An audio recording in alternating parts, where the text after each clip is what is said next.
All right. So first and foremost, this is going to be kind of an interactive training because I want you to be able to explore the product as I'm showing it to you today. So if you are able to have Suitable open on your computer, my pathway that I'm in looks a little different from the pathway that you're in simply because of the content, but it will, for the most part, look exactly like your pathway. So you should have the ability to follow along with me during this. If you have a question, please feel free to just go ahead and ask it. If it does appear in the chat, I may miss it for a second, but I will try to circle back to it once I've stopped sharing the screen. All right. So to get started with this, let's take a look at accessing the student orgs from within the pathway. So if you remember from phase 1, to edit and manage the student organizations, you had to kind of go into this like different organization to be able to manage the student organizations. That's much easier now. And it will be much easier for your org leaders and managers as well. So to get to the organizations, you'll go to the left-hand sidebar here. And you can see all of the different organizations that are linked to your pathway. And then you'll click into the organization profile. And from there, you can click on Manage Student Org. So we brought that student org management part a bit easier for you to access directly from within the pathway instead of having to like click up at the logo and then switch to the organization. All right, so once you're here, you are able to manage the student organization profile in a couple of different ways. What you're all probably familiar with already is managing the content of the student organization. So adding in that profile image, the organization name, content sections, those types of things, that all has remained the same for the most part. What has changed here is changing the privacy view of the content sections. So before it was either making the section public view or it was only allowing people who are signed into Suitable to view that section. Now there's an additional option here because we have this rostering capability where you can make the section only viewable by members. So if you have member only content that you want displayed, you have that option now, as well as your org leaders and managers. All right. Now, the exciting part of this update is the roster management feature, which you can see under members here.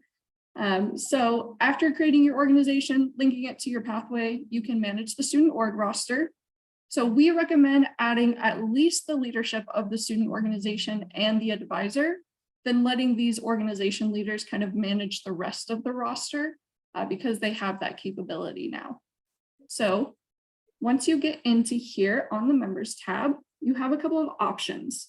You have the ability to add members one at a time, or if you have like a lot of leaders to add in, you can download this org membership import template and add them that way. So let's talk about adding members one at a time. So when you are here, you're going to want to make sure that the members that you want to add are a member of your pathway. So make sure that they are an active student in your pathway, that they have an account already in Suitable. Then once they have that account in Suitable, take this email address that they use for Suitable and copy it in here. Then your next option down is going to be the access role. So this defines what they're going to be capable of doing within the organization profile. So if they're just a member, this means that they will be in the organization roster list and they'll be able to view member only content, but then that's the end of their access in the organization profile.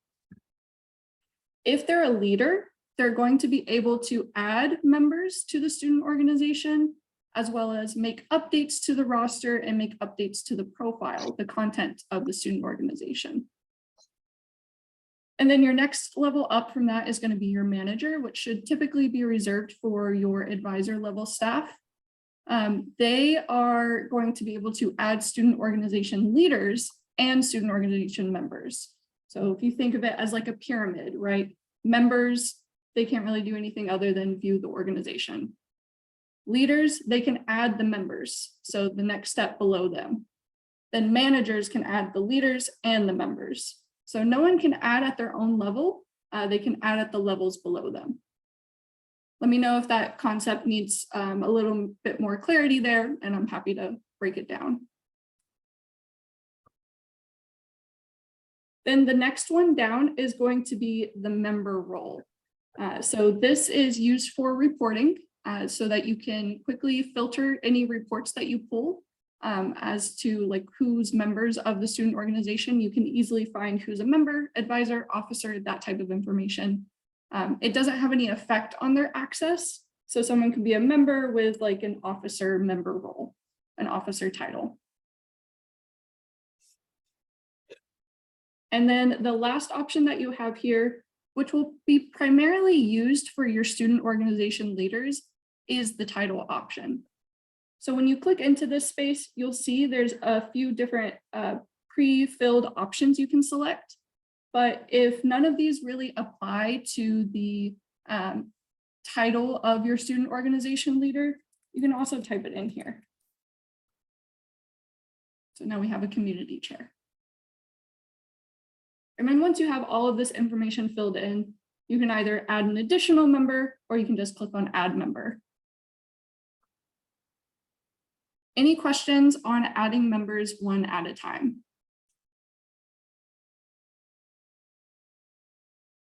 Great. All right, perfect. So then your alternative option here, if you have multiple leaders to add in, you can click on this download student org membership import template, and it's going to give you a nice clean template here. And this is going to reflect the same options that you had for adding a member one at a time, but instead it's in an Excel file. So again, still make sure they're in the pathway, take the email address that they use to be a student in the pathway, copy it here, decide should they be a manager, leader, or a member, what member role they should have, what their title should be, and that's all you need to add a member. If you need to delete a member, you'll fill in columns A, B, and C, but in this last column here, you're just going to type in all caps, delete underscore user. And this will clean up the list for anybody that you assign that value to. Once you have that filled out, return back to Suitable, select the file to import the members, and then import the new members. Once you refresh your screen after doing that, you'll see the updates that you requested are applied. All right, that is adding members. Any questions whatsoever about adding members, access roles, all of those new parts, as well as deleting members? Okay, perfect. So that is a huge part of this new update. Like I said, what we recommend doing right now with this part of the update, add all of your student org leaders in, add all of your advisors in so that they can fill out the rest of the profile, changing content, adding members, those types of things. So let's talk about some of the new reporting components that come into play here. So for each individual student organization, you can get a membership report, or the leaders and managers can get a membership report to more easily see who is a part of their membership. Because some of these student orgs are going to have like hundreds of members in them, right? Because some of them are more popular than other student organizations. So this may be difficult to sort through. So you can click on Get Membership Report. It's going to send that Excel file through that link, like we're all used to through using the Suitable pathway. Anytime you pull a report, it gets emailed to you with a link that you can use. For you all, as pathway administrators, you have another report that you can take a look at. So we're going to leave the org management suite here, go to our name in the bottom left, and click on settings. And we're going to click on this student org members tab that we have. And from here, you can see the members of every single student organization that you have. So you can see Black Student Union here, Campus Life here. If there were more members populated, they would appear here as well. And it's going to show you every membership that they have. So Johnny Appleseed is in 2 organizations. We can see he's the leader of one and the member of another. That's within Suitable. You can also pull this into an Excel file as well by clicking on Get Comprehensive Student Org Membership Report. Again, that'll be an email with a link that you can sort and filter as you need. Any questions about your reporting capabilities as an administrator?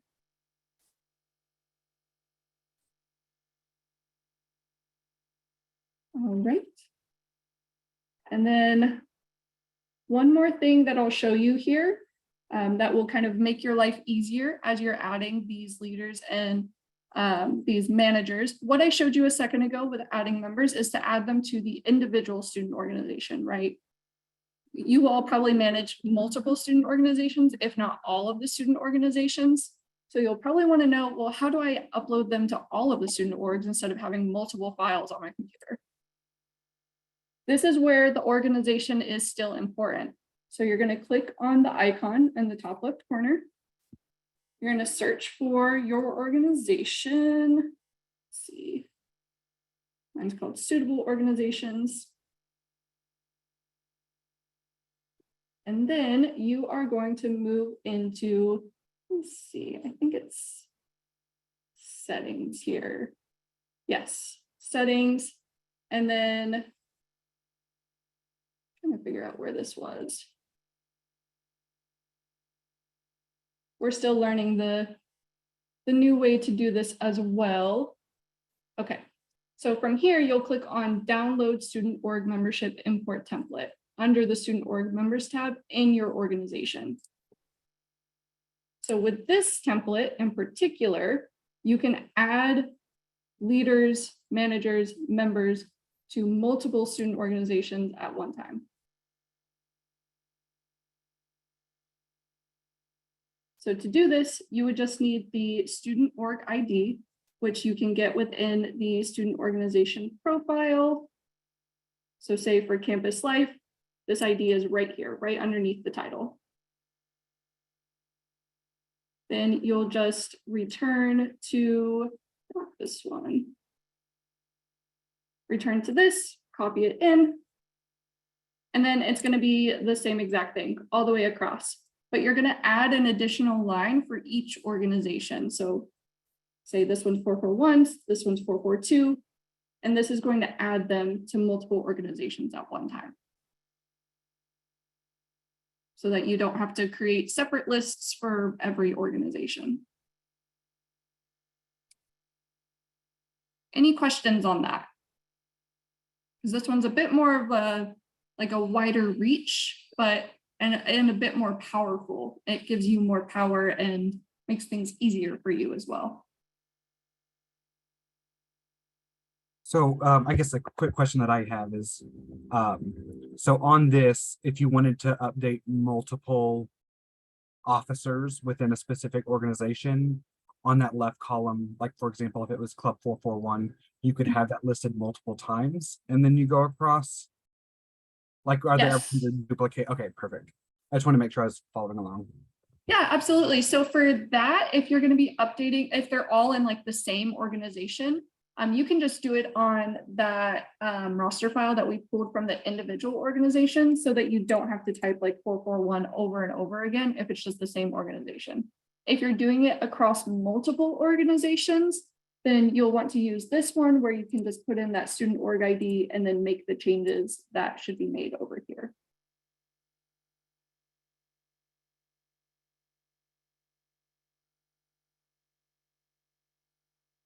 Oh, great question. Let me just check the chat here.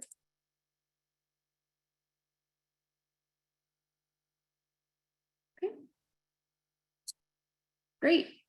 So that is the majority of the new features with the student organization management suite. One of the things, so some things to kind of take action on now.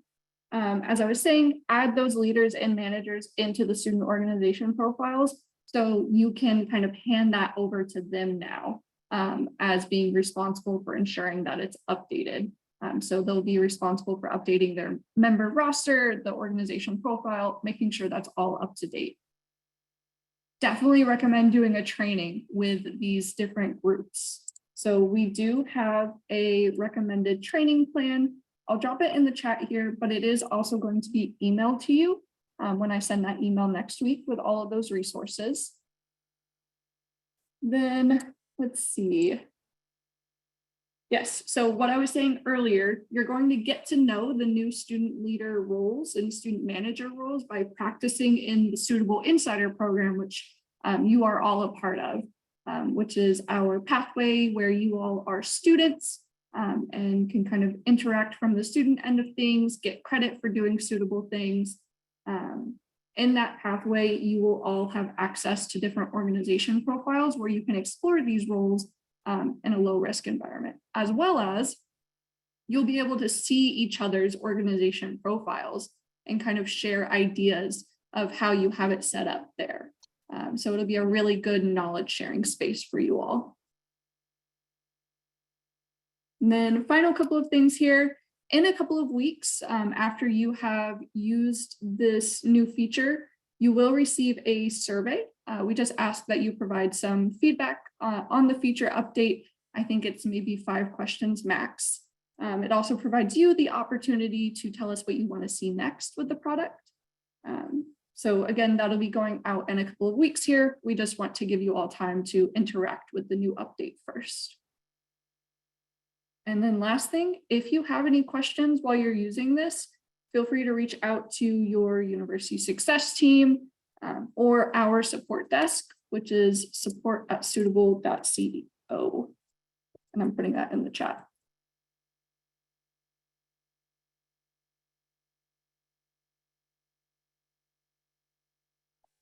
Great. Well, if there are no other questions, I hope that you all have a wonderful Friday, wonderful weekend. Look forward to getting that email from me early next week. And yeah, see y'all next time. Thanks, Eleni. Yes, Thank thank you you, Have a good weekend, Eleni. everyone. Bye. Bye-bye. Bye-bye.